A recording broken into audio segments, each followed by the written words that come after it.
Thank you for listening to this podcast from TRE, Talk Radio Europe, your voice in Spain and around the world. For more information, please visit TRE.radio. Discuss, challenge, inform, comment, Viewpoint on Talk Radio Europe. Giles Brown. Live comment and discussion with studio guests. Viewpoint. It is Tuesday, the 27th of January. Welcome to Viewpoint, Talk Radio Europe's current affairs programme, where we discuss the events of the week with a panel of invited guests with you for the next 2 hours. If you wish to get involved with the show today, it can be something local, national or international, then these are the numbers. To contact TRE, please call 952 78 4000. Email studio@tre.radio. Send us a WhatsApp on +34 645 99 67 95. Message us on Facebook, Talk Radio Europe Official, or tweet us at TRE Talk Radio. And I'm joined in the studio this morning by, to my left, Tim Stafford. Good morning, Giles. No, I thought it was mainly on the plane. It is mainly on the plane, the rain falls. Oh. But it's coming off the plane, obviously. Right. It's slightly damp, isn't it? It is damp. Yes. You're keeping well, though. Very well, thank you. Marvellous. And our permanently invited guest, Chief Pig, Andres Gallardo. Morning, Andres. Good morning, Giles. Good morning on this lovely day here in the Costa del Sol. 40 millimetres, apparently. But I've been hearing that the reservoirs have never had it so good. So there you go. There's a silver lining. Do you know I've learned today something? Go on, then. There is a poll out there that says that 28% of Spanish people believe that extraterrestrial life has visited the Earth, but we haven't been informed by the powers to be. Well, Giles is an example of... well, I just want to... I don't know any of the 28%, and I'm just wondering if either of you are part of the 28%. Have you driven around Puerto Banús recently? I tell you, they're aliens, the lot of them. They look like nothing on earth, half the people who drive. Normally in Audis, but that's another question as well. But yes, more intelligent life. If you're looking for more intelligent life, then you probably will find it in Puerto Banús. Uranus. Sorry? Moving swiftly onwards, right then. Thanks for 952 78 4000 is the phone number. Let's have a look at this morning's. Headlines coming out this morning. A lot about Andy Burnham, etc., but kind of a mixed bag this morning. But leading on the papers this morning, Suella Braverman's defection from the Conservative to Reform UK features widely. The Daily Mirror says that Nigel Farage has welcomed another Tory has-been into his ranks. The Guardian says the Conservatives are facing a backlash for initially suggesting she'd defected following mental health issues. The Sun calls the Tory statement an extraordinary slur. The iPaper quotes the ex-Deputy Speaker, Nigel Evans, who called the comments an absolute disgrace. China hacked phones in number 10 is the headline on the front page of the Daily Telegraph. The paper said a years-long spying operation targeted senior figures, including aides to Boris Johnson and Rishi Sunak. The government declined to comment on the story. The Chinese embassy says China was a staunch defender of cybersecurity, and it had been resolute in combating all kinds of malign cyber activities. The Daily Mail leads on the letter from Labour MPs to Sir Keir Starmer criticising the decision to block Andy Burnham from running in a forthcoming by-election. The Manchester mayor has hastened his demise. The Times says senior Labour figures have privately conceded they expect to lose the by-election in Gorton and Denton. Other sources say they're not writing the seat off. A few papers report on a possible announcement by the Treasury of a package of support for the pub sector in England.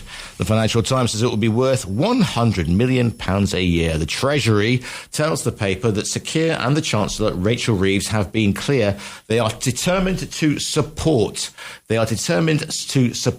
pubs, but the Telegraph says that tax release is expected to be temporary.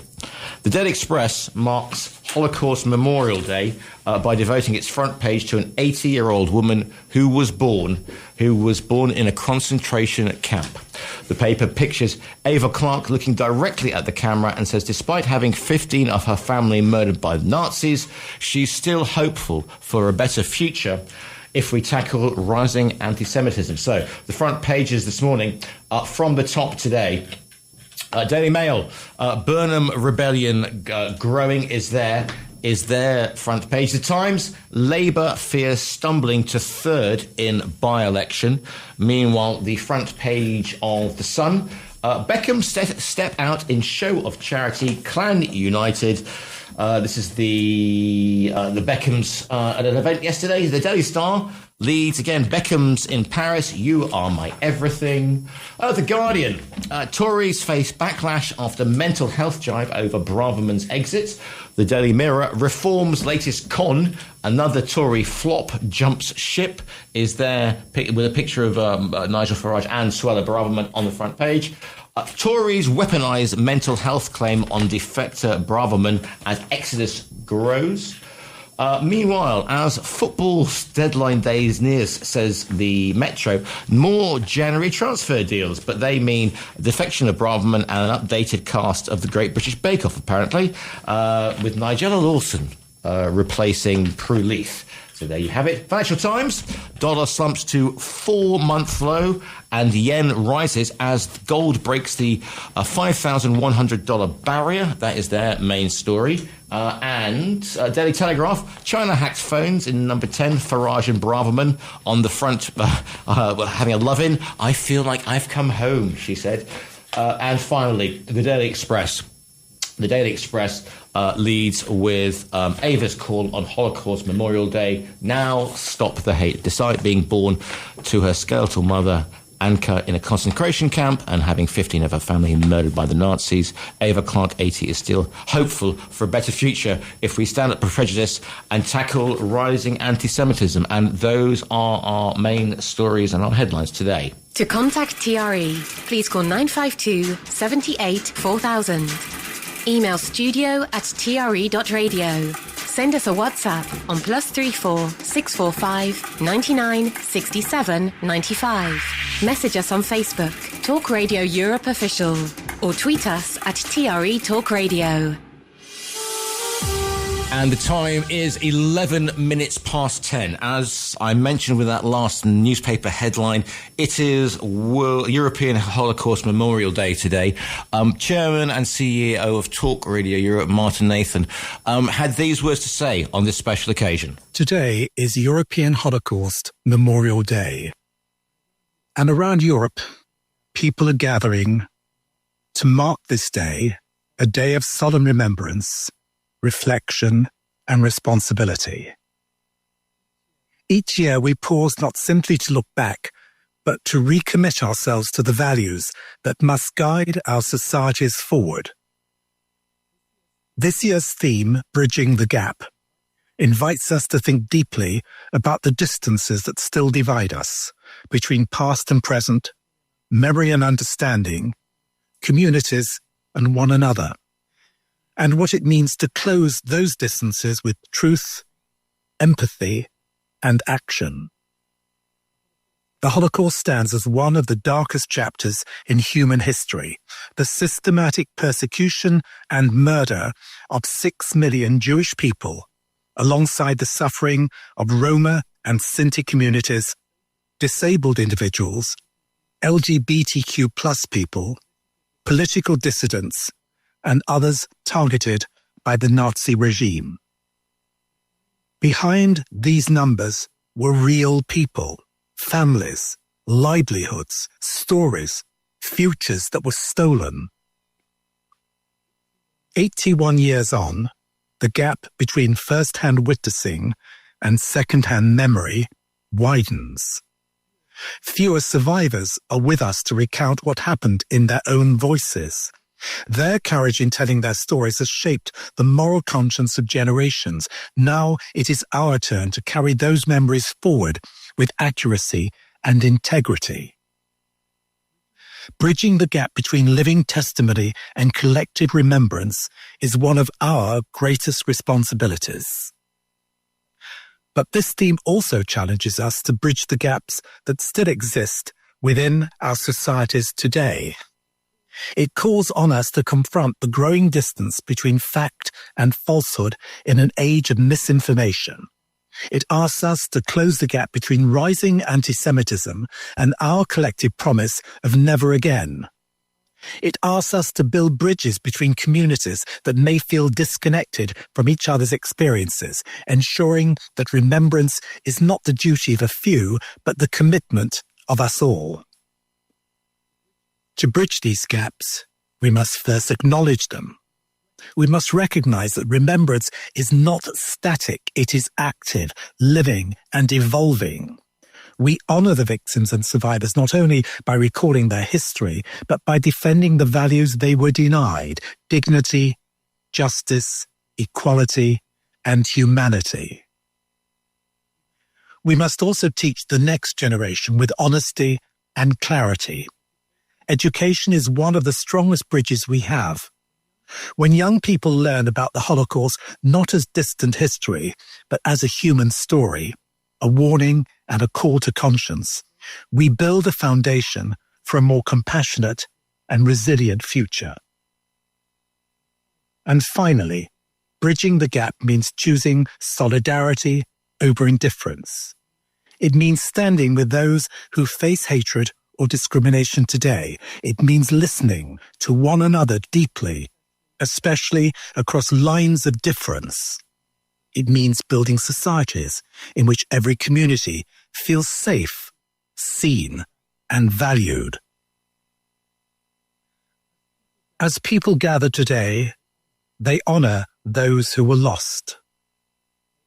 They honor those who survived and rebuilt their lives with extraordinary strength.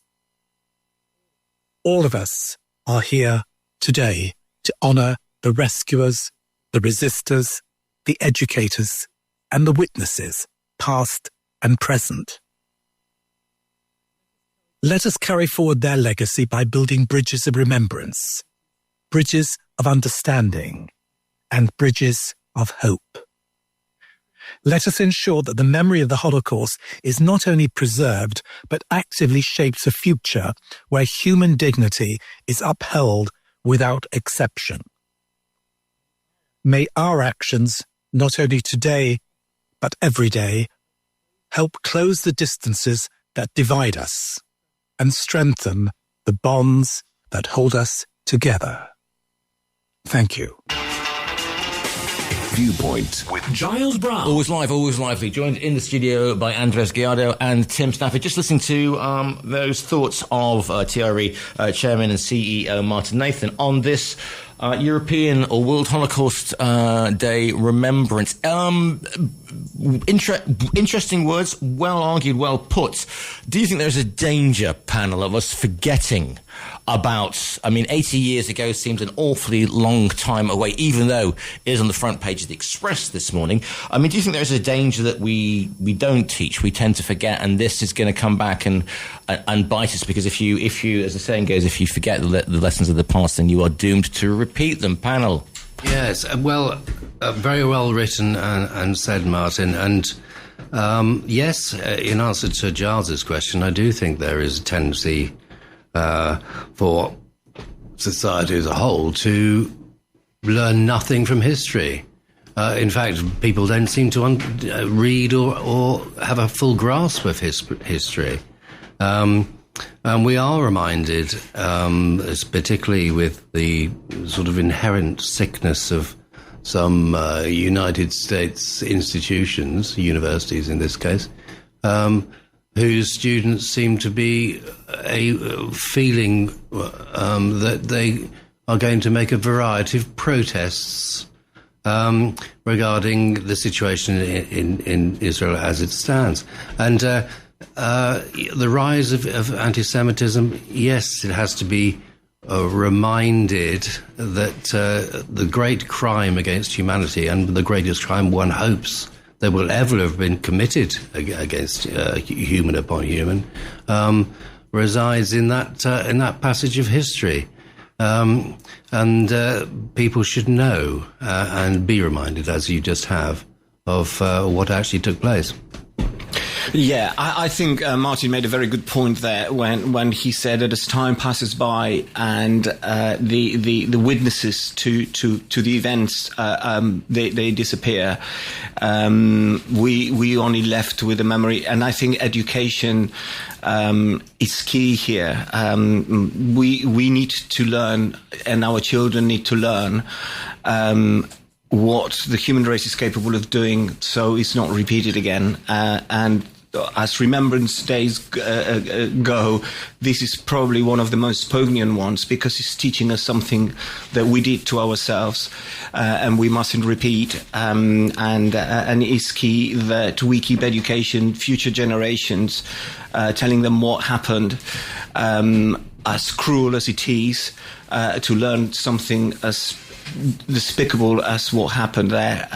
It's necessary to know about it, to learn from it, and especially not to repeat it. And very importantly is that the fact that we're starting to forget what happened there goes together with the rise in anti-Semitism around the world, and that's something that is our obligation to stop with whatever effort all of us can do. Could be little, could be big, depending on what position you're in, whether you're an educator or just a normal citizen. But it's something that needs to be at the forefront of the education of future generations. And I suppose one of the things as well is that the fact that you have to differentiate the horrors that were visited on peoples, and also we're talking, as I say, those of LGBTQ plus, the Roma, etc. But you have to divorce the current situation, because people go, Israel, to the historical situation that we saw there. They're two different things. That it's passage of history. There is it just show the worst of humanity, and this is what we need to learn not to do again. And our future generations need to know what happened, and need to know that that's wrong as well. I mean, you don't need to teach someone that was wrong. Obviously, it's wrong. But the memory of it and knowing what happened and transmitting that information through the generations, I think that's the important thing at this point now. There's a sort of a fundamental of this is that when the Third Reich came with this notion of genocide, and enacted it straight away through Poland, and later, of course, 5 years later, when we have liberation. What was witnessed then was unbelievable, even to those who half expected to find what they found. And those people who, if you were writing, let's say, a doctoral thesis on the happenings of that time, you might, in the past certainly, have been able to speak to those who were directly in the line of this genocide, and that sadly will not be the case from pretty much from now on, or has already taken place. And so we have the histories as written, and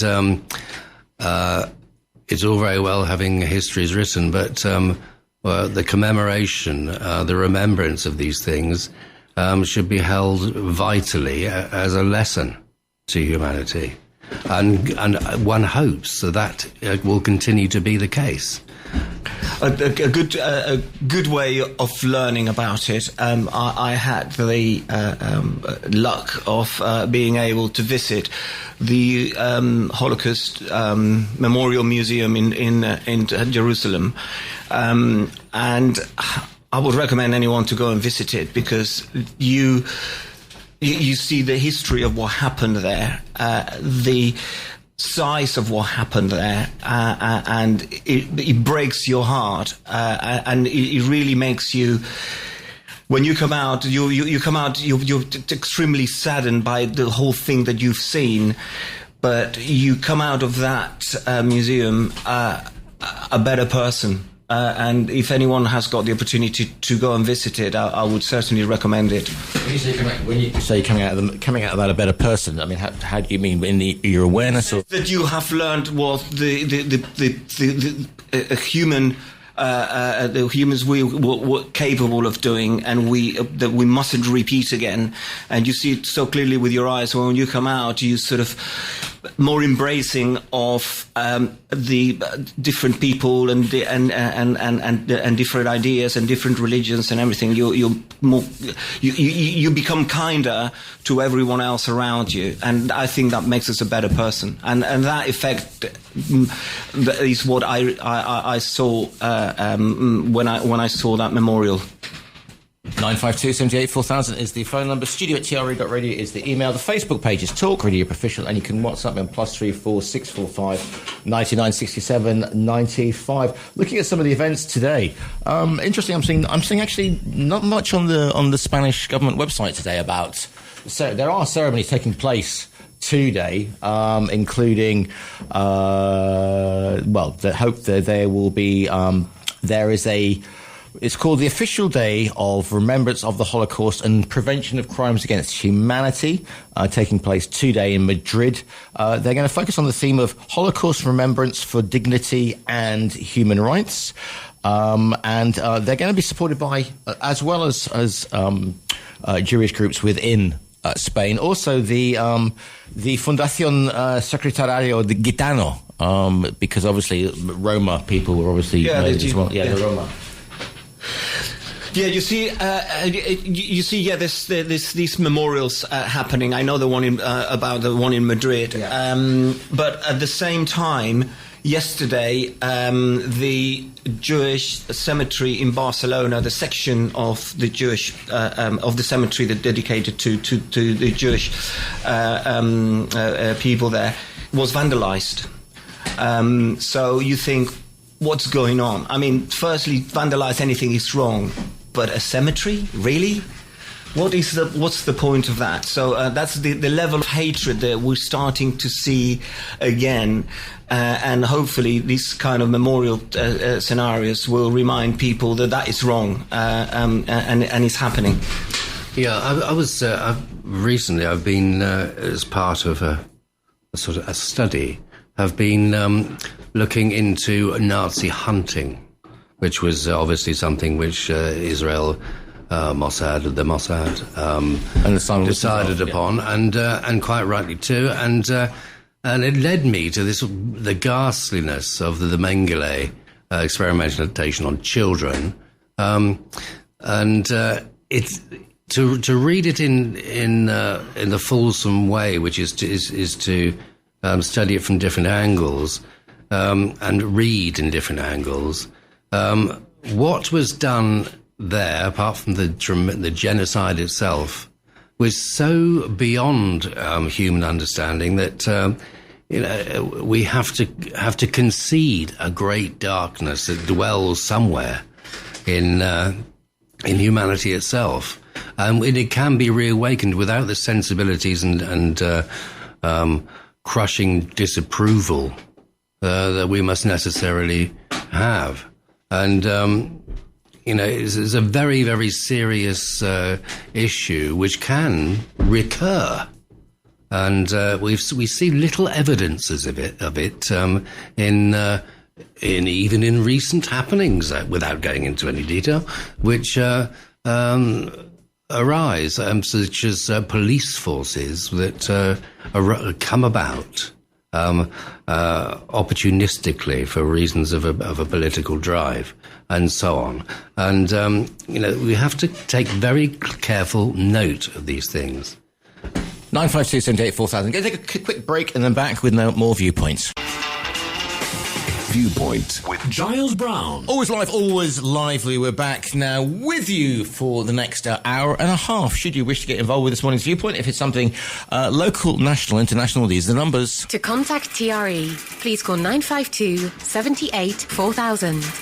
Email studio@tre.radio. Send us a WhatsApp on +34 645 99 67 95. Message us on Facebook, Talk Radio Europe Official, or tweet us at TRE Talk Radio. 952 78 4000 is the phone number. We've got a poll running this morning on the Talk Radio Official Facebook page, which I know you're all big fans of. If you're not, go forth and follow us. And we are asking, do the defections of Suella Braverman and Robert Jenrick to Reform UK make it a serious contender for government? We've got three options this morning. We've got yes, we've got no, and we've got no difference. And at the moment, it is 50-50 between yes and no difference. Suella has said she feels like she's coming home.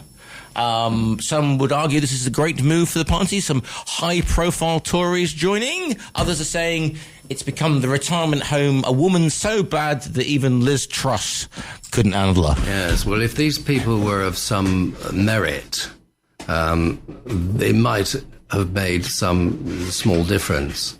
But unfortunately, it will just be seen as being opportunism when they've sort of engaged with this the poll of who's the most likely to be elected in their own constituencies, and okay, they might have a bent towards the reforms, sort of abnegation of human rights and so on. Or leaving of the European human rights entity, but I can't see that there's any great advantage in people at this level in joining reform as far as the popularity or likelihood of election for the party is concerned. No. Andres, what's your thought on? Let me put my thoughts here. In terms of the defection to another party, if you are a normal citizen, let's say I decide to join the Socialist Party today, there's a thought, yeah. But I decide that, and I become a member and everything. Somehow I become disappointed with the way they operate or the ideas they put across and everything else, and I change my mind. I think I'm more to the left, let's say, for argument's sake here. I leave the party and go and join another party more to the left, let's say Podemos. Okay. It's my freedom of choice, it's there. Now, the difference comes here when you're an elected a member of parliament or any elected position. You're elected on the basis of a promise that you make. It's almost like a contract with your voter. So you're elected to do the job because you said that's what you would do. If you then go to another party and your policies change because the policies of that party are different, the question is, should you be holding that elected position or not? I think they shouldn't, because you're in breach of contract with your voter. So I don't think they should be keeping their positions as MPs or whatever they are, even if the local mayor or whatever.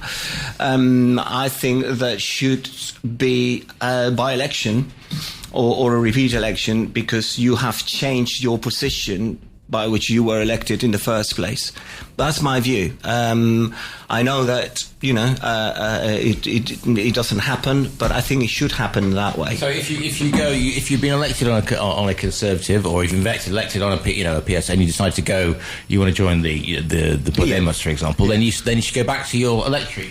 You should go back to your electorate, because you've changed the rules. So if I elect you on the basis of what you said you were going to do, and then you move to a different set of policies, I have to have a say, because I chose you to be there. That's what I think. I know it's that. Although I broadly agree with you on that point, could cause a constitutional problem, because if, for example, the number of seats were very, very close in the House of Commons, and that one or two defections and realignments with other parties could make the difference between the government holding a majority or not, it could cause a general election, and for which whatever party might be unprepared. So it's a difficult one, but I would suggest that maybe for constitutional reasons it might be better if it remains as is. And it's to the lines we go. Morning, caller. You're live on TRE. What's your name? Where are you calling from? What's your viewpoint, please? Good morning. Good morning, team. It's Alf. Morning, Alf. Oh, Alf. I couldn't miss and resist the opportunity to say, Andreas, where do you want me to send the application forms? We've actually got quite a few comments. We've actually got quite a few comments on the social medias about the fact that Andreas joining Pademus was, cows come home, certain aspects of Hades freezing over, etc. And me. I'm not even going to suggest that he's a member of any political party, but seriously, if you want to join the socialists, carry on. Make sure it's the right socialists, so not these breakaway stupid people. Or you can become a conservative with a small C. I was just giving a hypothetical example. But no. Anyway, you take it as you like. Andreas, in politics, there's no such thing as hypotheticals. As soon as you say something, that's it. That's written down. If it was in Parliament, it'd be in Hansard and it'd be there for centuries. So you can't do that. The second thing as well is this always comes up with people who either defect parties or decide to do something different, become independent. It's not just about joining another political party. Remember, there are a number of people who've turned independent as well. And the issue always is, but you stood in an election as a Tory or as a Labour or as a Liberal Democrat or whoever you stood as, that's what you stood, and now you're changing. You should go back to the electorate. But of course, this is the dilemma. I'm not sure about elsewhere, but certainly of British politics. You don't get elected as a party. You get elected as an individual. And that's what's always the issue when people, jump ship. And I remember, Labour MPs joining the Tories and saying, Heartland, East London, the People's Republic, and we end up with a Tory MP, and you go, that's not right. But it's a moral issue for the individual. It's not an issue for anybody else. And the way that you change that, obviously, is that at some stage they're going to have to stand for election again, and that's when you make the choice as to whether they carry on or not. The issue with Braverman, of course, is that she's one of, I don't say the few, but she's one of not as many Tories who got re-elected in a seat that was heavily attacked by reform.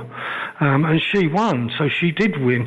With her, obviously, with the backing of being, I'm a Tory and I'm part of the Tory network. So for the people of that constituency, they have a real difficult problem to solve. And whether she survives again at the next election, whatever the outcome, whether it's for reform or the Tories or some other party that might set up, is a real. Then it becomes a moral issue for her as an individual. Alf, to say, I'm coming home. Yeah. Wow, a joke. Yeah. Can I just? I'd like to get your thoughts on this one, Alf, because Jenrix said this, and Braverman said this yesterday, and they said without any, and here am I going to stand on my soapbox and start singing the Internationale, but without anything of irony, they came out with a trope. Britain is broken. Okay, now that's fine. Who broke it? Yeah, no, thank you very much. You are reading my very, very small nutshell of a mind. But because the Conservatives have been in power for 14 years, so therefore you were the Home Secretary. Okay, you were the person. And so it's very fascinating. You were the person that filled up the prisons with rubbish and never built new ones. And but the problem is, every time Labour stands up and says, but you created the problem, everybody goes, but you can't keep on saying that. As if Labour have been in power for 10 years. How long they've been in power? 14 months, 50, however long it is, 18 months. Not enough time to build 20 new prisons, not enough time to sort out the... And they are getting it. And real struggles with no money, with a world economy that's being messed about by Trump and other events that are going on, with Russia still attacking Ukraine and the amount of money we've got to pour into that. And yet everybody says, but you really should do something. I mean, there are issues. And I thought Martin's speech this morning was I don't say this very often, but I thought it was magnificent. For a non-Jewish person, it's like, wow, that was some powerful thing, and what we should all remember. I don't know, Tim, I don't know how old you are, Tim, but you're not far short of me. Slip of a boy, I tell you. I'm 73, and I do not remember. I'm only 7. That's it. I'm only the 3. A truer word never spoken. Andreas, of. put your dummy back in. Yeah. What I seriously don't ever recall was having any educational means explaining about the Holocaust or what. I think it was because it was too close after the war and Britain was trying to rebuild. It wasn't until much later in my life when I got involved in the union that you started more understanding about what was going on and what's anti-Semitism was and about the Jewish. And remember, I used to hang about in Edmonton and Finchley and places like that where the real, the proper Hasidic Jews, are they called? The ones who wear the Homburgs and the big overcoats. Hasidic. And they keep themselves to themselves. Well, almost keep themselves to themselves. I don't remember once anybody teaching me about it. And I talk to remember, I've got three daughters who are teachers. And when they talk about stuff like this, occasionally there's stuff, but it's not mentioned as the Holocaust. It is about, the way that people were, because it's the Romanists and, lots of other people, disabled people. There was, I think you mentioned it, Tim, the guy I always forget names, the guy who did all the experiments on the disabled kids. Mengele, that's him. Just incredible. But I don't remember any formal teaching on that. And when I got older and I was in trade union educational circumstances, there was an organisation called the Workers' Education Authority who used to provide the lecturers and tutors. They were all communists. Are you there? Yeah. No, just a thought. Going back on the Breverman and Jendrik thing. I think these people are speculating with a political career and a political life for the future. They see the polls and everything, and they see if we remain in the Conservative Party, we'll not even be. Maybe we won't be re-elected. These people live of politics. I guess they haven't got anywhere else to go. So they're making an early move now to position themselves to continue to be in the political arena, securing the futures. That, to me, is morally wrong. I know that you elect the person and they don't have to resign if they change party. But I think if we were to play this game cleanly, that would be the thing to do. Just to say, look, I've changed my opinion. I've changed the set of policies that I want to pursue. I'm going to go to this party. You need to re-elect me now because I'm not proposing the same I proposed. To me, giving a vote to someone is almost it's like a contract, I give you my vote in exchange more than a contract, though, isn't it? Sorry? Andreas, you're right, but it's more than a contract. This is someone who stands up and says, the party that I belong to are saying that we're going to do this when we're in power. And then you get into power and you defect to a party that says, no, we're not going to do that now. We're going to do something different. So your contract with your constituency is based on I will represent you. This is what's so complicated about British politics. The contract is I will represent you. Yeah. It doesn't say I will represent you in this way. Tim, and what should happen is there should be some if there's some legal entity that says, this is my name, but I'm standing for this political party, and if this political party isn't there, then I'm not a candidate. Got some more calls coming. Got some more coming. Calls coming out. One last thing.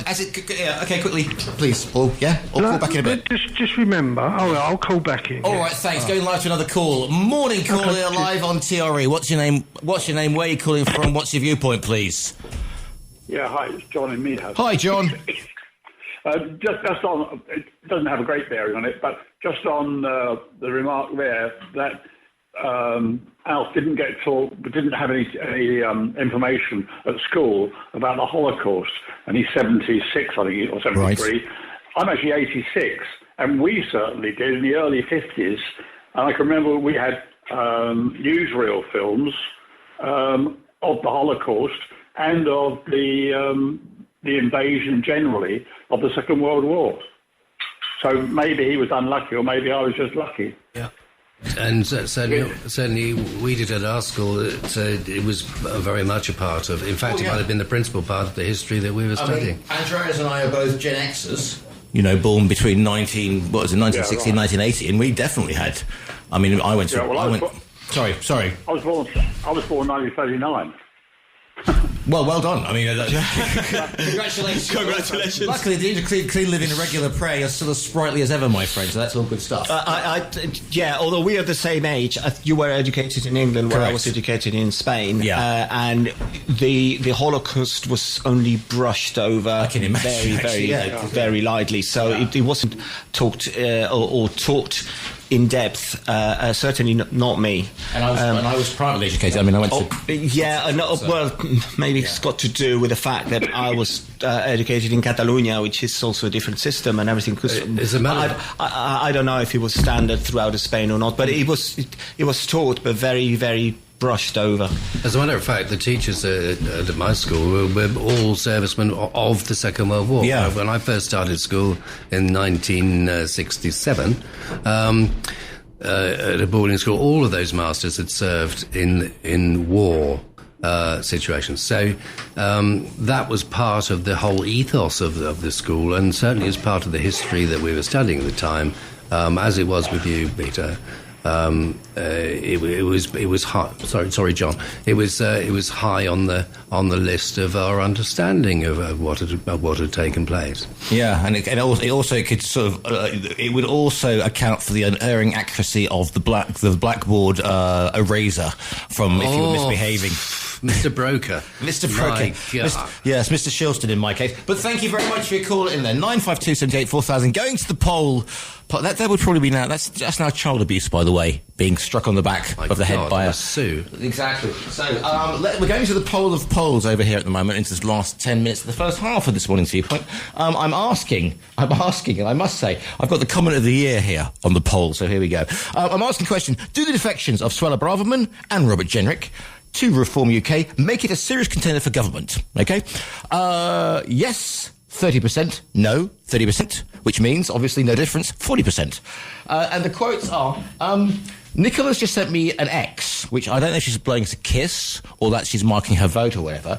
But Philip Markham, and good morning to you, Philip, has come in with the following, okay? If you are about to have a sip of coffee, don't, because this is genius, okay? Philip Markham says, I'd say less so. It's like the Tory party had a laxative. It's tainting a reform now, in my honest opinion. So there you go. That's from Philip. If you have a thought on that, if you want to get involved with this morning's show, then these are indeed the numbers. To contact TRE, please call 952 78 4000. Email studio@tre.radio. Send us a WhatsApp on +34 645 99 67 95. Message us on Facebook, Talk Radio Europe Official, or tweet us at TRE Talk Radio. Those are the numbers, indeed, to get in touch with us. Just having a quick look at some of the headlines as well that coming up this morning, and looking at what's being said as well. I'm just looking at my bits and pieces. Here we go. Thank you very much. Just a few other bits and pieces coming in. The row is going on at the moment over the decision by Labour's ruling body to stop Andy Burnham standing to become an MP next month. Around 50 members of Parliament have signed a letter demanding yet another U-turn. Also, coming up in my feeds at the moment this morning, the following, looking at some of the bits and pieces.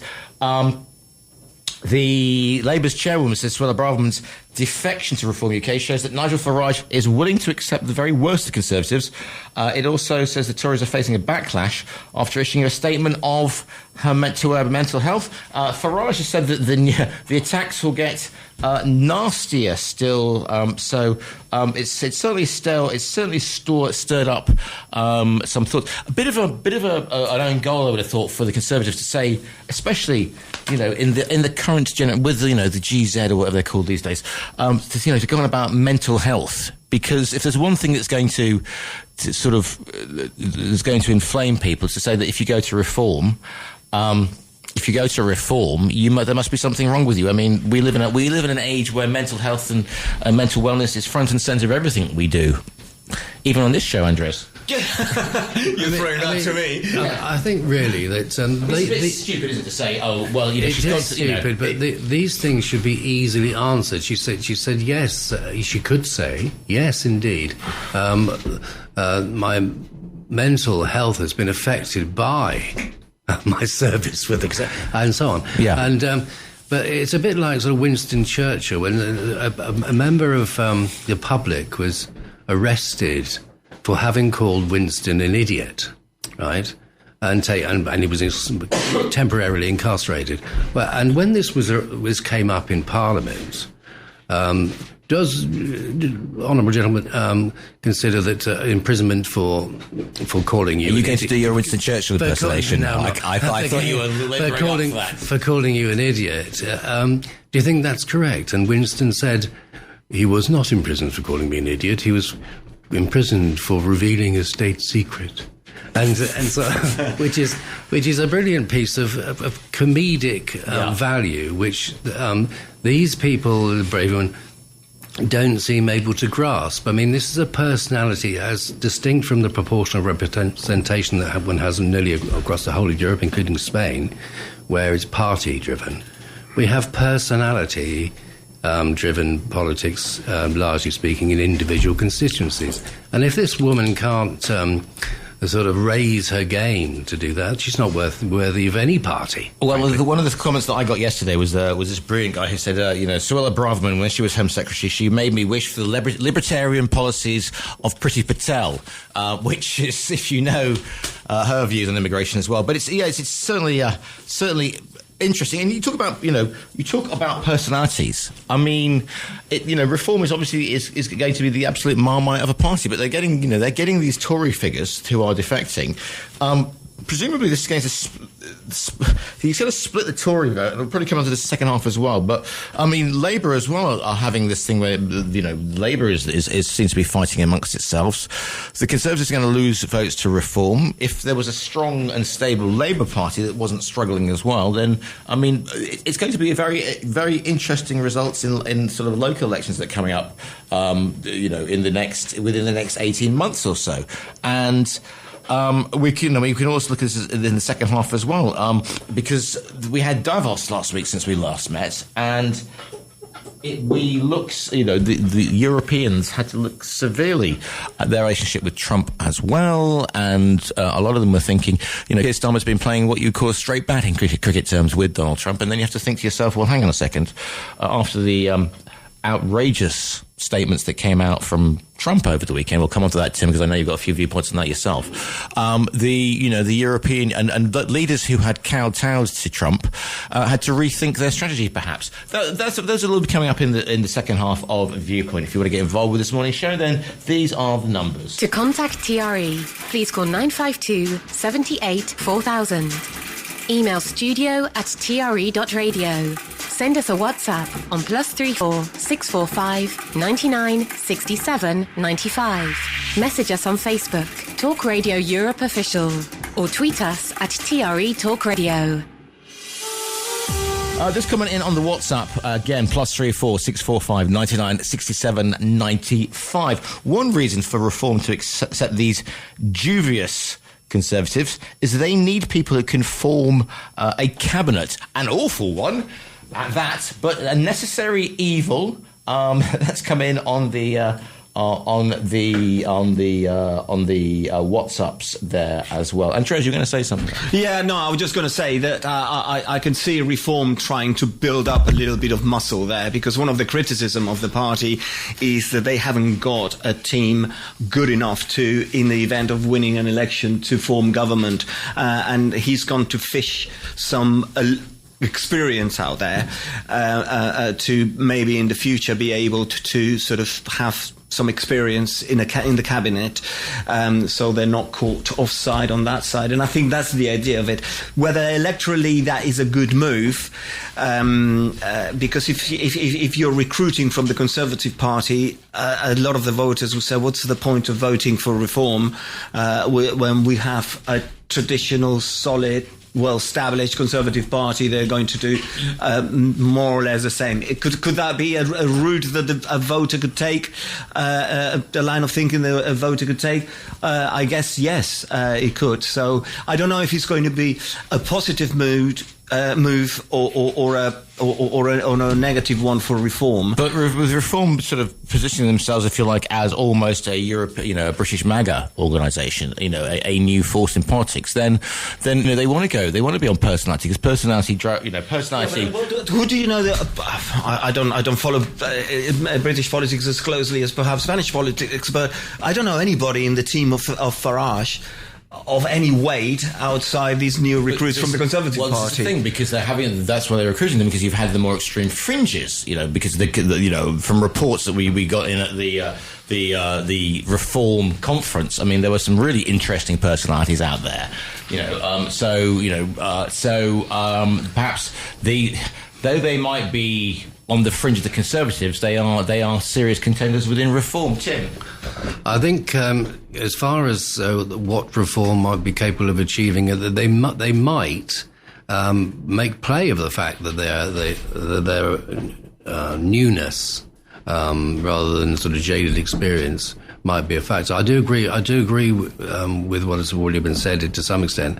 But what we're going to have in this election, far distant though it is, may be that those areas which are formerly Labour, where immigrants and their sympathisers are. Right, quick last comment in from Sue, who says, too many of us see a new Trump in Farage. He's too friendly with Putin as well. Right, we're going to the international and national news and then back with more Viewpoints.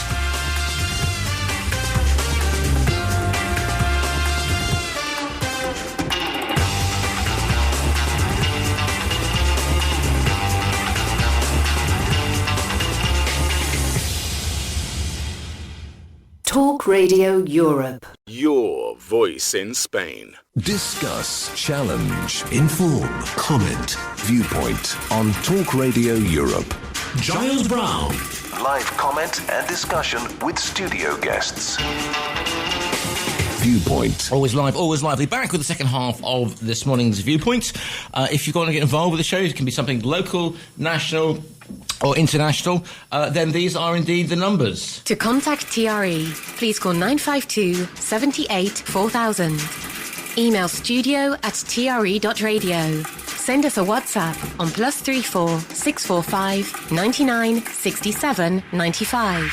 Message us on Facebook, Talk Radio Europe Official, or tweet us at TRE Talk Radio. Yes, those are the numbers to get involved with us here. I've been sent a couple of bits and pieces about the defection or the movement of Suella Braverman to the UK, including Farage saying a couple of years ago that he wouldn't accept Suella Braverman in Reform UK. But obviously, things change in time. 952 78 4000 is the phone number. You can message me as well on studio@TRE. We've got a poll running this morning on Talk Radio Europe Official.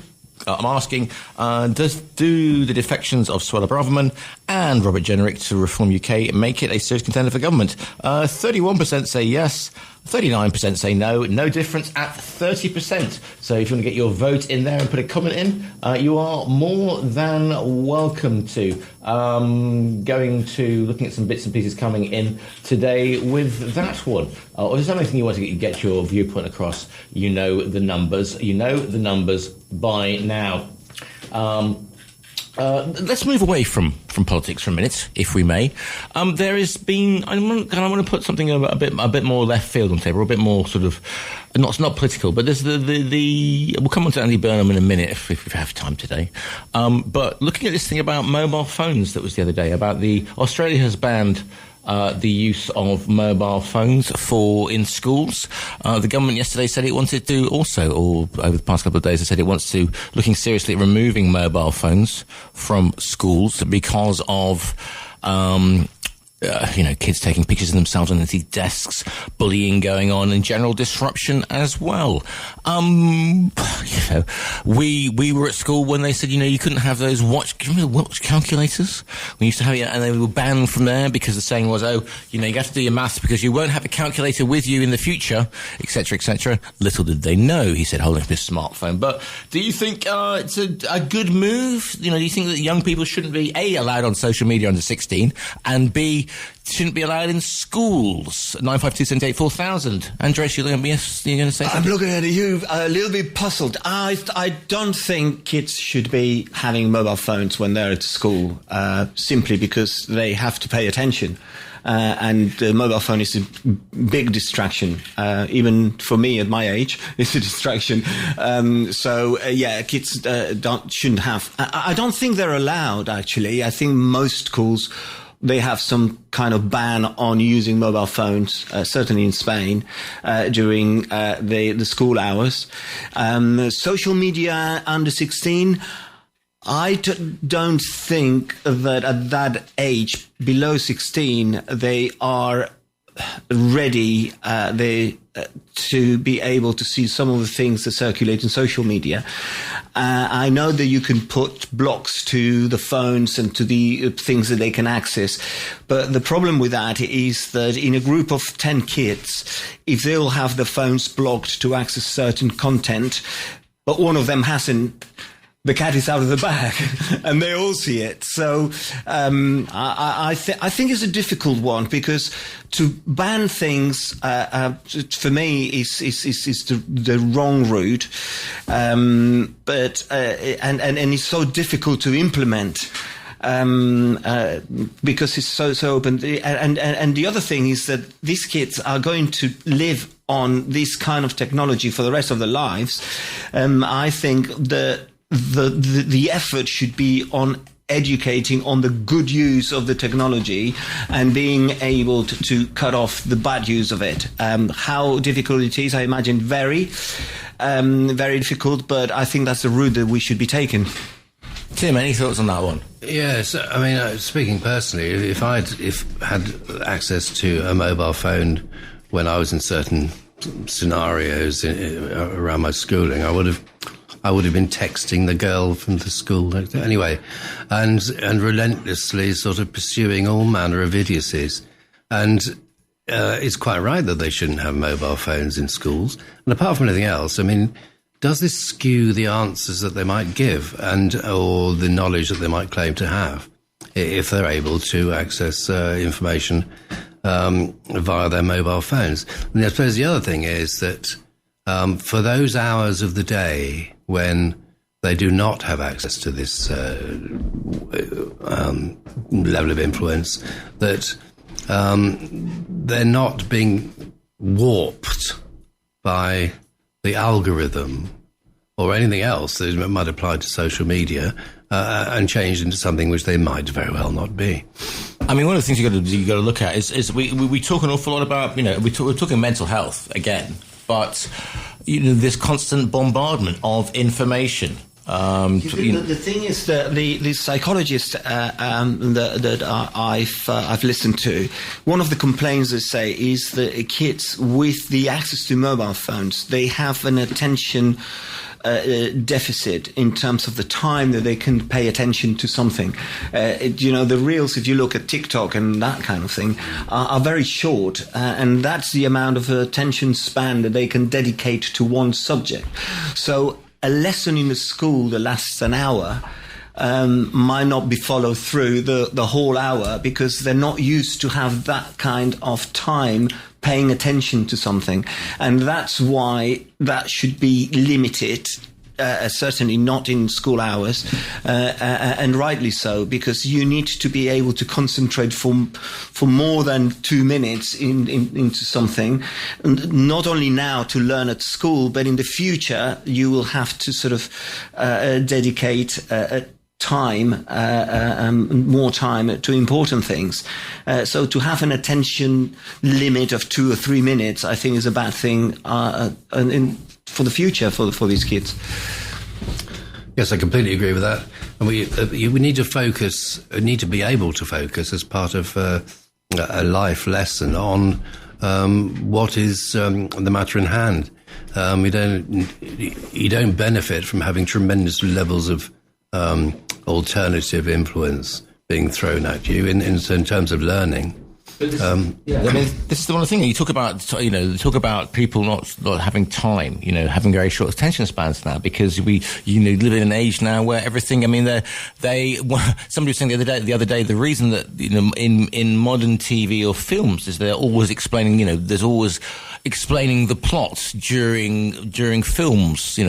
Characters are always saying, "Oh, we see," and basically saying what happened at the beginning of the film is because people are, on their phones in the cinema, on their phones during watching, whilst they're watching TV, and that is the thing. And we've lost that. People got about mindfulness because otherwise it is so too easy to be looking at your phone whilst waiting for a bus or on a bus or whatever. Whereas before, you very rarely see a person reading a book on a bus or whatever anymore, because they're all scrolling to see what's happening next.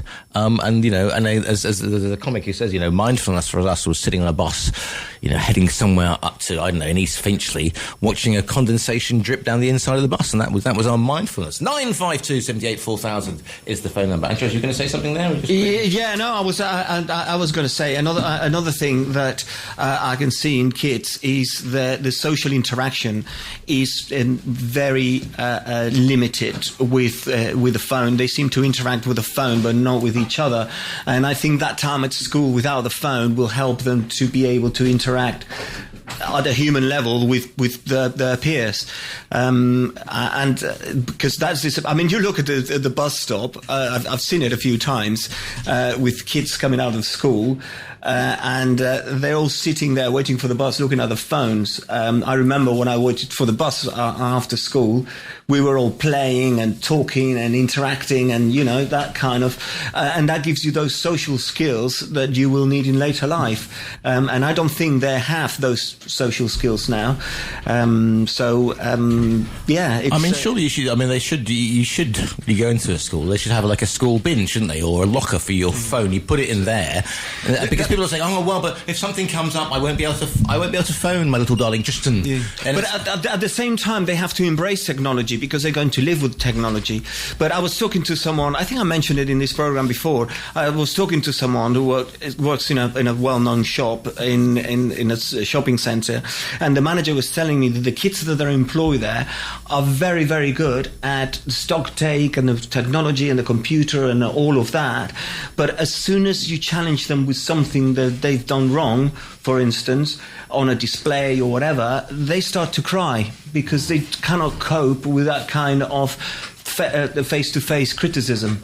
And that is, I believe that comes from the reliance on the life on the mobile phone. 952 78 4000. Morning, caller, you're live on TRE. What's your name? Where are you calling from? What's your viewpoint, please? Hi again, guys. It's Alf. Alf. Not about politics. Okay. And according to what I understand here, none of the kids are allowed to have their phones. They can have phones in school, but they're not allowed to have them to use them. So they're put in boxes, or they're put in wallets, or they're put wherever. Certainly true of the schools where my kids teach. And that's why you see after they come out of school, that's why they're all at the bus stop with their phones stuck to their ear, because they haven't been allowed to use their phone. And that's all day. It's not just during periods of education. It's break times, lunch times, any times. Not allowed. You put your phone into the box when you arrive at the school, and you don't get it back until you leave the school. The complication with a lot of this is about, I mean, there is an argument that it makes it safer for the kids just in case they've always got a phone, they can get hold of somebody. But the reality is it's the parents. And I don't see there's such a thing as a ban. If the parents are allowing the kids to do whatever they're allowing the kids to do, then it's the parents who need to be educated about how they should allow or not allow the kids to use their phones. And I've got young grandchildren. They've all got their phone. They're not on it all the time, although whenever they can have a go, they'll go on the phone because of the games. And it's the games that attract them, not all this nasty nonsense that goes on. Unfortunately, they move on from the games because they pick up some of this nasty nonsense and then follow that. I mean, I can't tell you how many times I've not shouted, but had strong words with my grandchildren. They sit there listening to these programs that they have on the network, on the internet, with two blokes talking to each other. Yeah. You know, unbelievable. There's a game going on and they're talking to each other about this game. And the kids sit there absolutely enthralled. And I go, you know, when I was your age, I was out in the street kicking a football about or playing cricket over the park or whatever. And that's what's lost as well. Plus the fact, because of today's traffic conditions and all the setup, I mean, Spain is a lot different from where I lived in London, but because there's a lot more places for kids to go and play. But seriously, if you're British, you're not going to let a 7, 8, 9-year-old run down the road to a local play area to be there on their own. It's never going to happen. So it's all about what you can give to them. So I think it's about educating the parents about what to do. It's also about slowing the bloody traffic down the side roads. You know, we've got 20-kilometre speed limits, but everybody goes up and down our road because we're next to the motorway at 60 mile an hour, 70 mile an hour. And I mean mile an hour, not kilometres. So, you know, yes, you're right, it is about education, but I think quite often it's the parents, not the kids. Well, yes, I mean, in your age, Alf, there, you'd have been pushing a hoop with a stick, you know, around the playground. I could never work the hoop. Yeah, no, and but also I've got the stick a lot of times. Yeah, but we would have been kicking a football or bowling a cricket ball. Oh, absolutely, and playing in the street. But I mean, if there is an opportunity to remove those types of media from children for the entire period of the schooling from the morning to the evening, I think that should be taken, and that should be a matter of course, because with the best will in the world, you know, one cannot learn a great deal if there are many focuses. Absolutely. Well, that nonsense argument about, they use it as a calculator. What? Use your fingers. Yeah, as we did, yes, Giles. Yeah, but indeed, one of the things though as well is the fact that obviously, you know, a lot of kids, they're used to the use of AI, you know, and it's people that this is it's like cribbing when we used to do it at school, but when you actually, it's all very rare to say, you know, right, you know, I can answer this physics paper or whatever with AI, but then you actually have to answer the question itself, and you are left. Show the workings. Show the workings. There is a point cribbing, that Alf that's made. Cribbing, that's an old word. Yeah, you have to explain that, Giles. Cribbing, that's called cheating. Cribbing, no, it's not cheating, it's just cribbing, yeah. There is a point that Alf has made, and it's got to do with the parents. And I think it's very easy for parents to let the kid be distracted with a phone as, you know, a way of not having to deal with the kids or whatever they're doing. To just have the phone and just keep them quiet. But the same way that they look, I mean, if we look at feeding them, you know, sometimes parents just use fast food as a reward So they end up developing bad eating habits because You mean like having chocolate biscuits in the studio? That's the thing. Got another caller on the line. Alf, I'm going to go to another caller if that's okay with you. Thanks very much indeed. Morning, caller, you're live on TRE. What's your name? Where are you calling from? What's your viewpoint, please? Morning, Giles. Morning, panel. It's Gary here. Morning, Gary.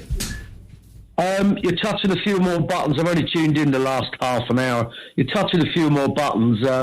Speaking at someone that a decent film lasts for 3.5 hours at least, and still writes letters. But having said that, being corrupted by the internet. The last 18 months, 2 years, I have to laugh. I think if I had kids now, I can't see the point in sending them to school. I would teach them about morals, etc. at home. Yeah. But if we've got AI, what is the point of sending them to school? Sorry. Yeah. Secondly, at the danger of agreeing with Alf, you've always got to blame the parents, taking into consideration some kids come from broken homes, etc. But as an experiment, since internet's come into... I use the word internet to cover all technology because it just amazes me how stupid... And I hope I don't sound offensive, but this is really something strong with me because I've seen it destroy people's lives.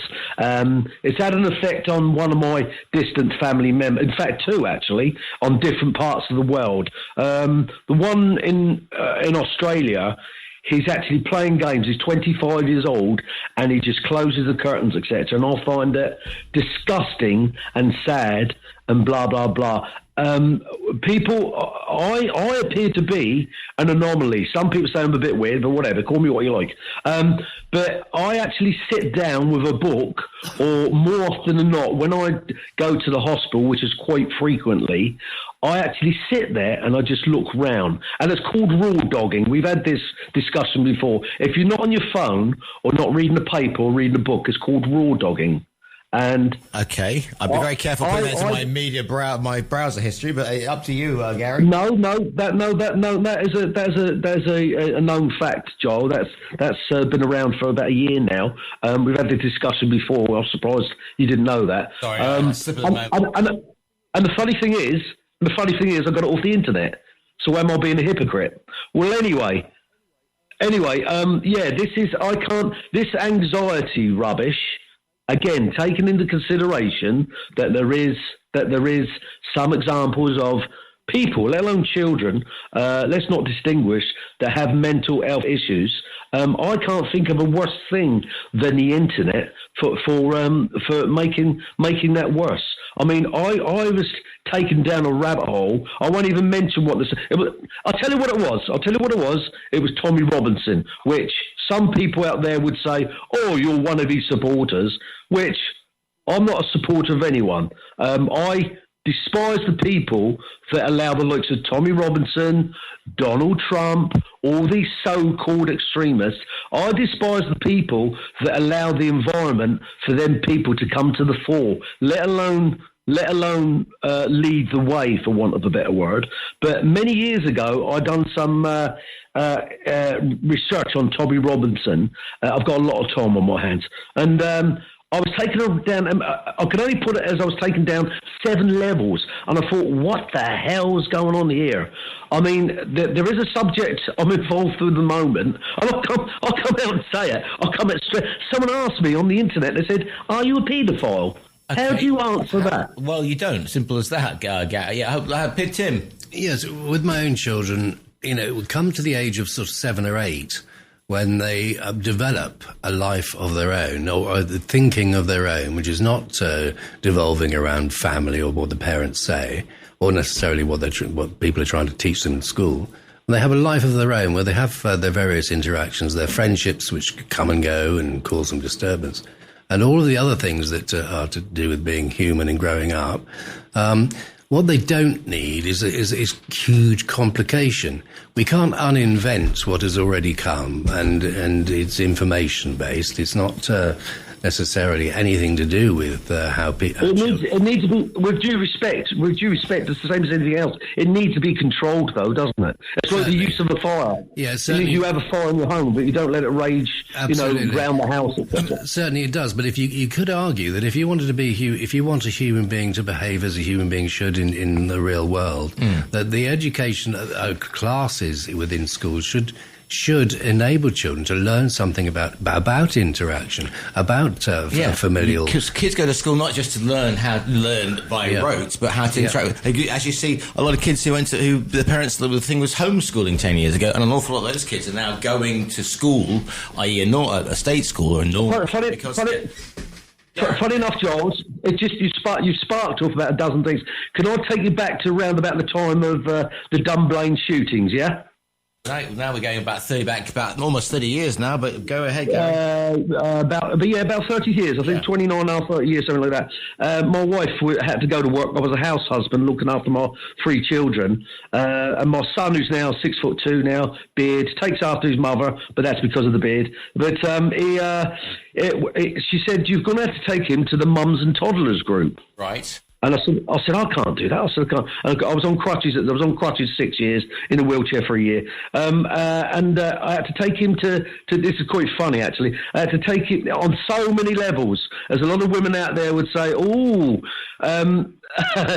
send Frank Howard then. Right. I had to take my son to the mums and toddlers group, and my wife said, well, you've got to take him. I said, I'm not taking him to a mums and toddlers group. Well, anyway, there I was. My wife had set me up with Sue, the leader of the mums and toddlers group. Right. So I sat down, and there was me and 20 other women there. One was an architect, one was a top-class lawyer in London, right. And it was a real eye-opener. And before I go any further, I think every man should be made by law to look after their children for at least a year, 18 months. So, but at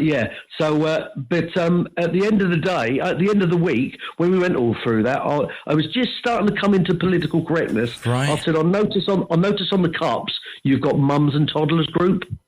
And Sue, the leader, said, yeah. I said, can we have that changed to parents and toddlers group, please? Okay. Because what's good for the goose is good for the gander. But you've set me off on so many things. Right. I could stay on there for about 20 minutes talking about things. If I could just finish off and roll back on something you said earlier on. Sure. Again, many, many years ago, me and my son had gone to England to watch a football match. And on the way through, we stopped off at the Imperial War Museum. And just by chance, I think my son was about 11 years old. And at the time, I believe it's changed now. It's a VC exhibition by the ex-Conservative MP, Lord Ashcroft. At the time, it was a separate area for the Holocaust. The shower, whatever you want to call it. Yeah. And by accident, me and my son had gone in there, and an attendant stopped us. He stopped us coming out as we was going in, and he said, you shouldn't be in there with a child that age. I said, why not? He said, because it's quite traumatic. I said, well, I'm not being funny. And he said something to my son, and my son educated him. He went, oh, you know about the war then? You know about this? He's 11 years old. And I turned around to the attendant, who ultimately asked the museum guide that it would be novel for my son to give a lecture at 11 years old to fellow children in there, and even adults at the age of 11 years old, because of his knowledge. And I said, this is the problem. Instead of avoiding these things, we should head it off. That's what stops the anxiety. That's just my opinion. I'm not a psychiatrist or whatever, but this is the problem. When we go around these issues, it just makes them grow and grow and grow. And you can say that on so many levels. But no, a lot of people's avoiding things, whereas they should head off. Meet it head on. Anyway, that's my point. Thank you very much, Gary, for those calls in. Back after this break with more Viewpoint. Viewpoint with Giles Brown. Always live, always lively. If you want to get involved with this morning's Viewpoint, these are indeed the numbers. To contact TRE, please call 952 78 4000. Email studio@tre.radio. Send us a WhatsApp on +34 645 99 67 95. Message us on Facebook, Talk Radio Europe Official, or tweet us at TRE Talk Radio. Right, going to the bowl of polls, or just a poll on TRE on Talk Radio Official. Looking at the polls, I'm asking the question. And I said that full of vim, and it just shut down on me. Excellent. The question that I'm asking is the following: with the recent defections of Suella Braverman and Robert Jenrick to Reform UK, does it make them any more? Does it make them serious contenders for government? Yes, 24%. No, 53%. Don't know. 23%. So if you want to get involved with that particular poll, please, as the saying goes, be my guest. Andres, you want to say something about immigration? No, I was just commenting that today the government is going to pass a law to legalise illegal immigrants that they are currently in Spain. These are people who have been, or who can prove to have been in the country for 5 months or more. They are here illegally, and they are going to legalise their position by giving them a permit of residence, which will allow them to find regular work, to be, in a social security number and everything else, contributing with finding work and paying taxes and so on. So that's the route that the government is taking to say, well, they are here, they're not going anywhere, they've been here for a while, so we might as well incorporate them into society so they contribute towards it. Now, well, can I just ask, if presumably these are people who have no criminal record? Yeah, that's one of the conditions, that they cannot have a criminal record. No, and also that they're not automatically entitled to benefits. Well, you're not in Spain unless you have you're made redundant from a job and you've been working for a number of a period of time. I don't know whether periods of times are. Do you know? You don't ask me whether it's a year or 2 years or whatever it is. But you're not entitled to any benefits. What you will be entitled to is to find regular work, legal work, and pay taxes. So, but I'm putting it this way because, there's two ways of looking at it. That's the government view to say, look, if they're here already, we might as well incorporate them into society and make tax. Collect tax. The light bulb moment there for Tim Stafford. He just went, tax. On the other hand, the people who are complaining about it are saying, well, hold on a second, our social services are already stretched, i.e. education, schools, hospitals, local doctors and everything else. So is that going to stretch our social services even more? They won't be able to give a good service to anyone. And the other one is the ever-present problem, which is the housing problem. However, the housing problem, if they're already here, they must be living somewhere anyway. So there are two positions. There wants to say, it is positive because they'll be part of a regular society. And there wants to say, well, if we incorporate people first, it might call other people to come as well. And at the same time, if we do that, we're stretching our social services. Where are we sitting here? That's the question. Yeah, so someone in some department of the government has been posed the question: how many immigrants are there here? Well, legally? No, illegally. And what are they doing? And are we able to legitimise them sufficiently that we can tax them and therefore gain in our exchequer, rather than having this black market cash payment employee, rather as if it's a sort of, it appears to be a sort of generosity of spirit, but it might be something altogether different. To the lines we go, 952-78-4000. Morning caller, you're live on TRE. What's your name? Where are you calling from? What's your viewpoint, please? Yeah, hi, it's Johnny Meehouse again. Hi, John. Just on this last comment about becoming legal after 5 months, it's sort of so ridiculous, isn't it? You might as well just say that anyone can come to Spain and automatically become legal. Because I've known quite a number of people who have come from Asia, and they've stayed here. It used to be 3 years, but they had to have a job, illegally, of course. But if they could prove they'd been here for 3 years and they'd been working, they could then apply to become permanent. Then they recently reduced that to 2 years, and now if it's down to 5 months, I say they might as well just give up and have done with it, no? Can I just clarify something? This is a one-off. It's not everyone that is being here 5 months. This is a one-off. It's almost like an amnesty, if you want to call it that way, to say, well, we've got 500,000 people here who are in limbo. Yeah. They are most probably working in the black market. They are here. We can't, the government are not going to deport them, so we might as well. It's the wrong word, but utilize them to, sort of become legal and to become part of society. But it's not that 5 months and you're in. This is a one-off. So I should have waited to read what happened, the law.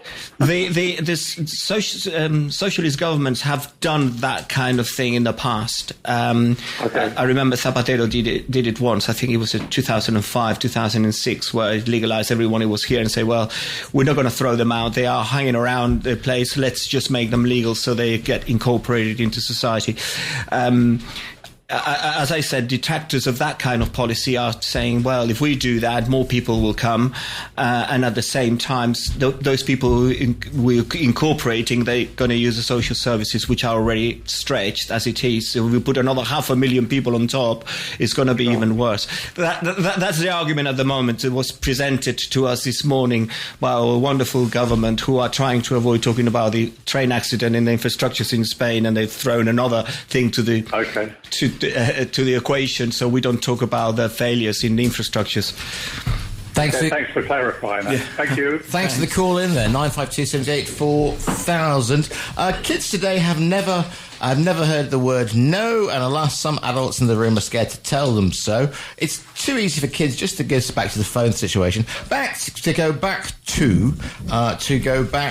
too easy for kids just to buy a burner phone to keep at school. Another one, MPs do not have a statutory job description or a formal contract of employment with their constituents. This is back to Suella Braverman. The promises made by a candidate if an election manifesto aren't legally binding contracts, and as a result, voters cannot sue an MP for breach of contract in court if they fail to deliver on promises or change their mind on a policy. Meanwhile, going back to the poll at the moment, I've got some comments on the poll, which is on our Facebook page. Currently it stands at is Reform UK after defections. Do the defections of Suella Braverman and Robert Jenrick to Reform UK make it a serious contender for government? Yes, 24%. No, 53%. Don't know, 23%. Some comments coming on the back of that, which say... did reform need tainting any more than it already is? And somebody says, that is so true. Perhaps Liz Truss will be joining Reform UK next. Tim's eyes just popped out of his head on that particular one. 952 78 4000 is the phone number. studio@tre.radio is the email. Following me will be Stephen Richardson with Europe Today. Always a thing or two to say about Viewpoint. Following Stephen is Selena Mackenzie with The Lifestyle Show. Then Hannah Murray takes over, of course, with TRE in the afternoon before going to Harry Brereton and Spain today from 6 until 7. That's all coming up in TRE Talk Radio Europe, your voice in Spain. Going to take a quick break and then back with more Viewpoint. Viewpoint on Talk Radio Europe with Giles Brown. Always live, always lively. If you want to get involved with Viewpoint, make it local, national or international. To contact TRE, please call 952 78 4000. Email studio@tre.radio. Send us a WhatsApp on +34 645 99 67 95. Message us on Facebook, Talk Radio Europe Official, or tweet us at TRE Talk Radio. Quick comment on this one. If the UK was still in the EU, would these now legal immigrants be allowed automatic entry to the UK? Is this not one of the reasons for Brexit? There you go. Tim, you had yes. Well, as I was just whispering to Andreas there, that the UK is an overpopulated island in the North Sea, or Atlantic, what do you want to call it? Where pressures are being brought to bear on National Health Service and schooling and everything else by a tide of humanity. In Spain, where there's been it's a much larger landmass anyway, and I think a population of roughly 45 million people, which expands dramatically in the summer months and holiday months to as many as 65 million. where the to and fro of people has been tremendous. And also there's a history of proximity to North Africa where there seems to be no greater rising up of racism or immigration issue. It's not to say that the Spaniards themselves do not have their issue with levels of racism, because they certainly have. That's what always makes me snigger about Vox having votes in Andalusia, because obviously the saying is that, the Andaluces son los moros de España. And so therefore it's like, well, you can go on about, the Basques think that down here we're all sort of too dark and et cetera, and then some in Sevilla think, whatever about the people from North Africa. To the lines we go, 952 78 4000. Morning, caller. I just, sorry, Giles, it's Alf. It's a bit distant, Alf. Be on 3 times a day. Yes, Alf. Yes, right. A couple of things I wanted to get in from what happened before, just what was said. And Andreas said that they haven't got anywhere else to go. Well, they have. They could stay where they are, and they could fight inside, and they could change the party to what they want, which is what most. Sorry, what are we talking about? Sorry. This was the bit about why are they all leaving. Well, these people are scared that they're going to lose immigration. their positions. Immigration here, you're talking, yeah? Oh, no. I know you're talking about immigration, but this is... Okay.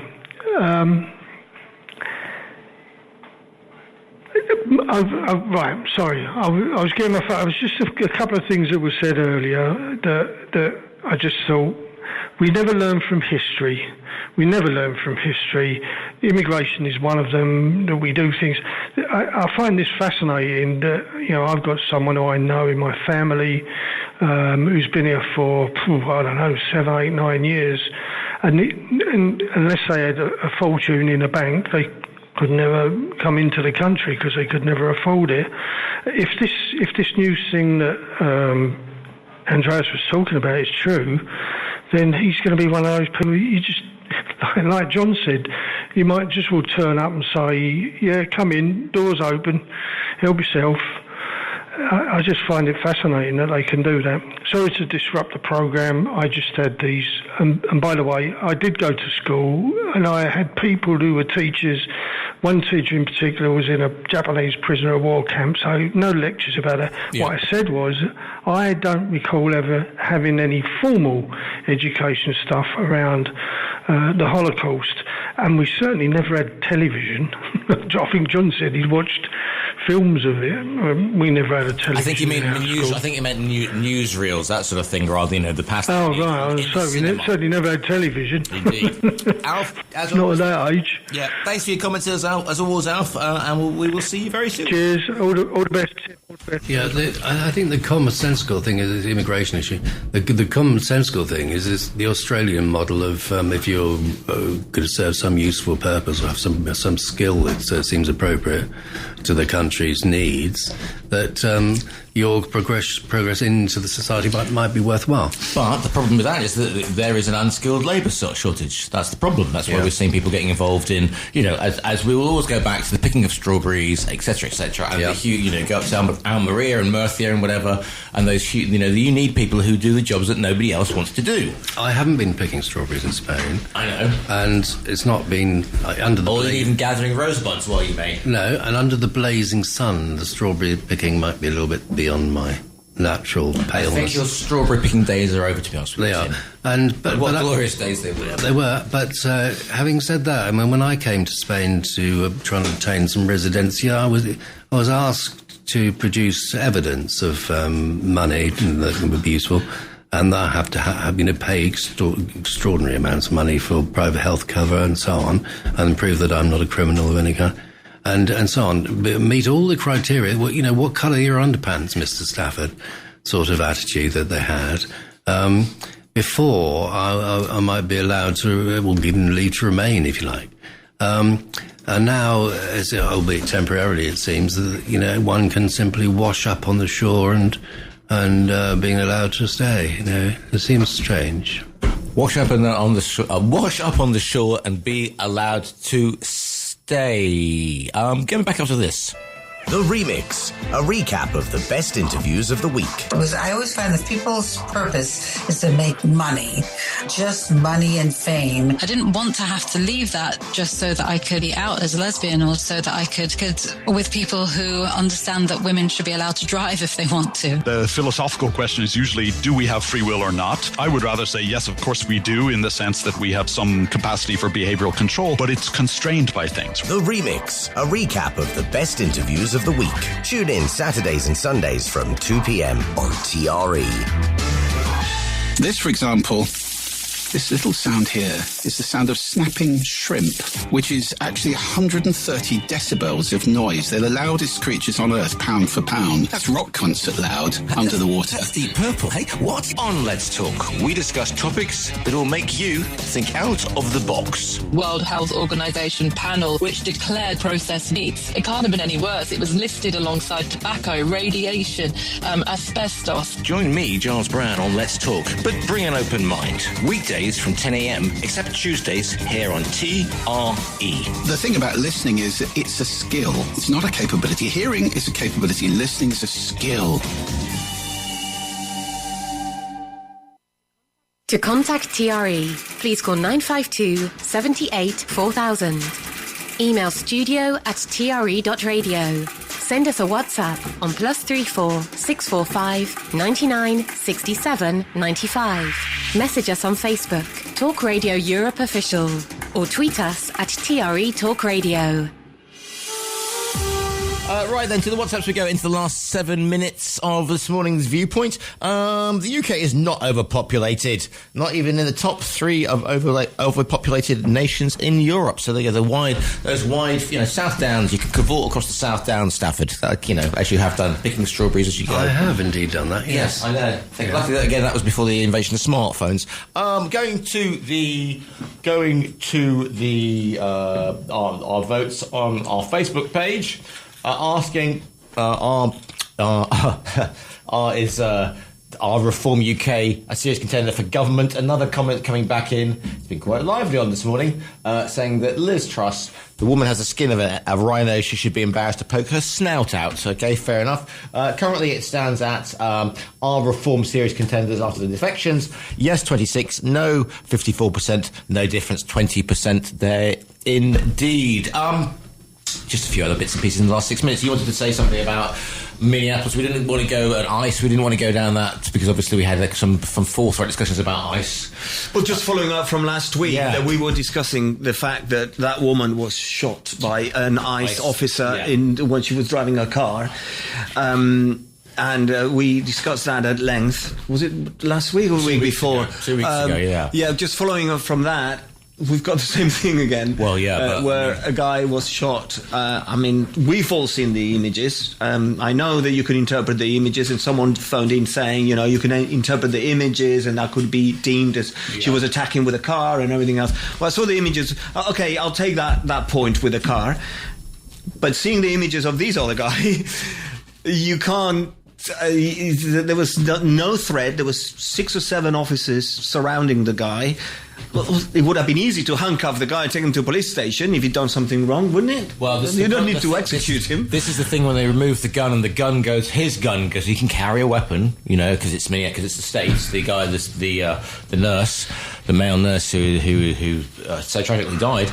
And it appears that as the ICE agent removes the weapon and takes it away, the weapon goes off, and the ICE agents are highly spooked or highly charged or whatever, and one fires off his weapon, and then they all fire off because they think the gunshot has come somehow from this unfortunate. And then, of course, as we know, it's horrendous. It's absolutely horrendous, and perhaps they're having to row back on this because so far they were saying that one of the Trump supporters said it was going to be a massacre, but so far we've had a lesbian poet and a male nurse, and if that is the face of the resistance against MAGA, then there you go. Yeah, there's an end-to-end sort of echo here where I'm really rather strongly disfavouring the idea of a police force that is are brought into being with a particular purpose in mind, which in this case is removing. I don't see this sort of sudden arrival of a new police force. If you look at the beginning of what we talked about, which is the Holocaust, there was certainly a police force engaged called the Gestapo. Yeah, the brown shirts. It remind me of the brown shirts in the 30s. But I mean, it's a bit of lack of judgment from the guy to turn up where there is disturbance with heavily armed police to turn up legally with a gun on you. I mean, I wouldn't take a gun to a situation like that. I mean, I wouldn't. But on the other hand, and by the fact that what you see in the images, it's an execution. It's just like there was no threat. There was plenty of policemen there to, sort of handcuff the guy and take him away. Same I would say for the woman. I know someone argued that no, with a car it could be deemed that it's a weapon and everything else. Okay, I don't buy it, but okay, that's an argument. But from the nurse guy who got shot, I mean, it's just ridiculous. Come on, a law enforcement body and that 6 officers go there and end up killing this guy on the floor. I mean, that is just ridiculous. I mean, it's just like, these are not agents who are trained as the police would be professional. Well, that's the other argument. I mean, how can you put a poorly trained police force together? It's a militia. It's a militia. It's a militia. Yeah, exactly. So, I mean, that is just giving such a poor image of the United States. Is incredible. Mm-hmm. Because in the last couple of years it's been an absolutely shining example to us all, Andreas? No, I'm just saying, I mean, over the years, you look at America, I mean, I've been there many times. I love the country. I love many things about it. But now when I see that, I'm thinking, is this the country I know? Are these people who are supporting? And I mean, you put some of the American channels on, and they're actually justifying. I'm mainly talking about Fox News here, but they're justifying that. I mean, how can they justify it? Have you seen the images, Tim? Because I have, and no, it's not justifiable at all. But I mean, there is an example of In Pursuit of a Terrorist through the underground system where. In the UK, where John Menzer, the suicide, that was the after the 7/7 attacks. Yeah, it was a massive overkill without the sort of burden of proof being delivered and so on. So. Very, very difficult waters, but I just don't like this sort of on the edge of judiciary or judicial control, police forces that formerly did not exist. I'm not at all sure about that. And, this is... Sorry, Andrew. Yeah, no, I was going to say there's a bit of difference with the Menzies situation, because that was on the back of terrorist acts in London. They mistaken follow a guy thinking he was a terrorist with explosives on him, and there was a split decision to say, if we don't kill this guy, he will blow the train, and it was a very sensitive time. I'm not excusing it. They shouldn't have been, shot. The guy shouldn't have been shot. But what we're seeing in America is pure execution, executing people. That woman a couple of weeks ago, this guy now, and who's next? Indeed. Right, almost out of time. It has once again been a pleasure and privilege to bring you today's Viewpoint. Final reactions on the poll today. Do the defections of Suella Braverman and Robert Jenrick to Reform UK make it a serious contender for government? And the vote was as following. Yes, it is a serious contender, 26%. No, 54% of you thought no. And 20% of you thought it made no difference whatsoever to the final results. My thanks to my guest today, Andres Gallardo. Thank you very much. I want to know if you're part of the 28% who believe the UFOs have visited the planet, and just want to know if you're part of the 28%. And I'll be leaping in my flying saucer after this show. And talking to which, Tim Stafford? I am a part of the 28%. And on that bombshell, we will see you. We will see you next week. Stephen Ritson is up next.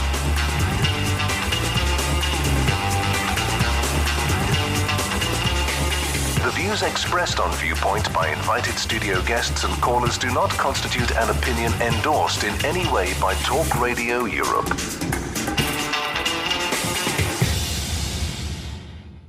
You've been listening to a TRE production. If you've enjoyed this programme, there'll be another episode waiting for you next week, right here on this platform, where you can also access our extensive back catalogue of shows and interviews. For more information on our live programming, social media channels and apps, and how to contact Talk Radio Europe, please visit tre.radio.